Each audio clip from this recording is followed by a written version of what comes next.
Okay, let's dive right into this. Welcome to The Explainer. Today, we are unpacking a really fascinating and honestly deeply important topic from the world of sustainable art. We're looking at the core challenge that pretty much every eco conscious creator faces, which is evaluating material decisions. Think about it. When you're literally building art out of trash, found objects, or organics, how on earth do you know if you are actually being responsible? Well, today, we're going to break down the exact criteria you need to move from just having a really good intention to building a truly defensible professional practice.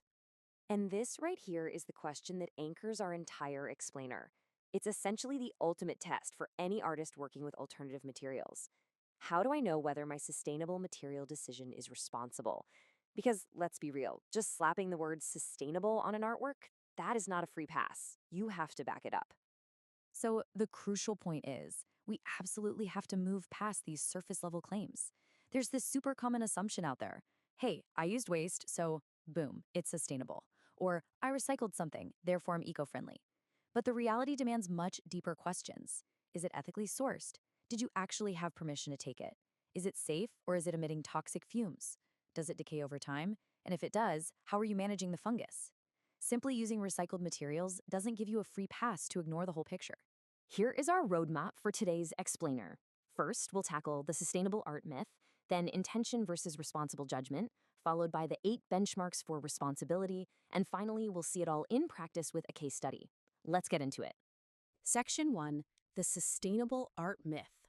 So, the biggest myth is that good intentions automatically equal good outcomes. Actually, scratch that. It's more like a trap. Because when artists don't fully understand their materials, things go sideways fast. Using an organic material like sago waste might sound super sustainable, right? But ignoring its moisture or the risk of fungus growth is literally a disaster waiting to happen. Or take melting plastic waste to make a statement. Doing that without proper ventilation exposes everyone around you to toxic fumes. And treating community materials as generic background props, that completely ignores the people they came from.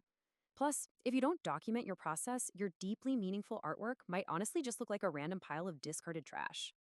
Moving on to section 2, intention versus responsible judgment. Let's move to and see how this builds because there is a necessary evolution artists have to go through here. It's kind of like a 3-step ladder. Step 1 is your creative intention, like wanting to raise awareness about ocean pollution. Great, but intention alone isn't enough. You have to move to step 2, the material decision. What physical material is actually going to carry that idea? Let's say collected fishing nets. But the absolute most important leap is step 3, responsible justification. Can you prove those nets were sourced ethically, cleaned safely, and displayed without causing any further harm? You really have to progress through all 3 levels to translate your environmental awareness into a practice you can defend. All right, section 3, 8 benchmarks for responsibility. Now, what's really interesting about this slide is that you shouldn't think of these benchmarks as creative restrictions, but rather as practical, everyday tools for the studio. Take benchmark 1, relevance and source. You shouldn't just pick a material because it's unusual. It needs a real connection to the issue. Benchmark 2 focuses on behavior. If you're using timber residue, you better know if it's prone to termites or moisture. Benchmark 3 is safety. We are talking sharp edges, heavy weights, or toxic dust. And benchmark 4 looks at production impact. If your supposedly green material requires a massive amount of electricity or some really harsh chemical adhesives just to transform it, you've kind of completely defeated the purpose, right? I want to just pause the framework for a quick second to emphasize this massive takeaway from the focus groups that informed our source material. Sustainable does not always mean safe. The researchers noted a huge issue with artists blindly heating up plastics just for visual effect, simply because they saw someone else do it online. Never, ever ignore material risk in the name of an environmental message. Okay, let's complete the framework with benchmarks 5 through 8, which really stress that sustainability is also highly social and ethical. Benchmark 5 asks about the life cycle, and we're going to touch more on that in just a second. Benchmark 6 is community. If you're collecting waste from a local village, that community isn't just some background story. Their role and their knowledge absolutely must be respectfully acknowledged. Benchmark 7 is documentation, recording the journey so your audience actually understands the value of your whole process. And finally, benchmark 8 is compliance. Did you actually have permission to gather those materials? Are you following the gallery safety rules? It's really all about professional honesty.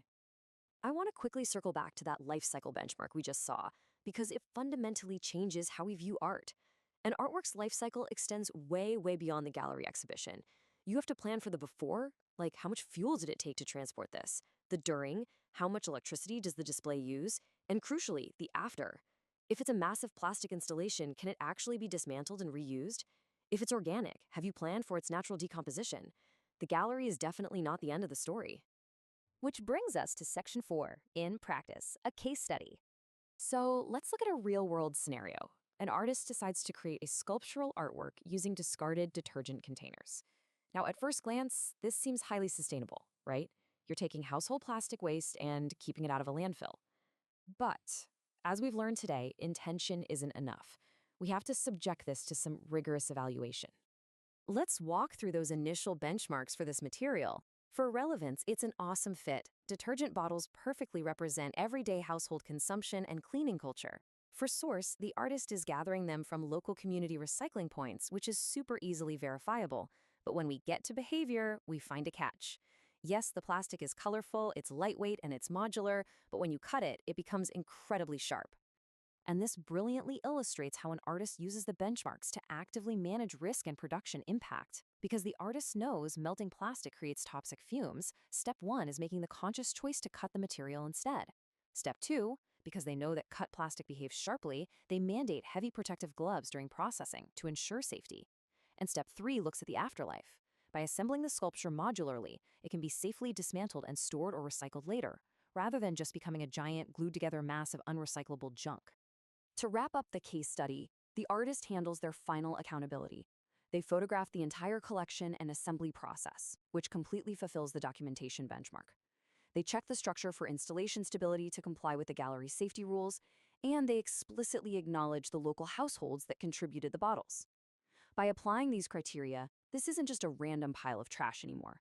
It is a professionally justified, fully transparent, and truly responsible artwork. Which leaves us with this powerful, honestly kind of provocative final thought directly from the source text. A responsible artist does not only create, a responsible artist justifies. It's an intense standard, isn't it? It challenges anyone working with alternative materials to look way beyond the surface aesthetic and ask themselves, am I truly being accountable to the material, to the community, and to the environment? Thank you so much for exploring this vital explainer with me today. I really hope it changes the way you look at sustainable practice.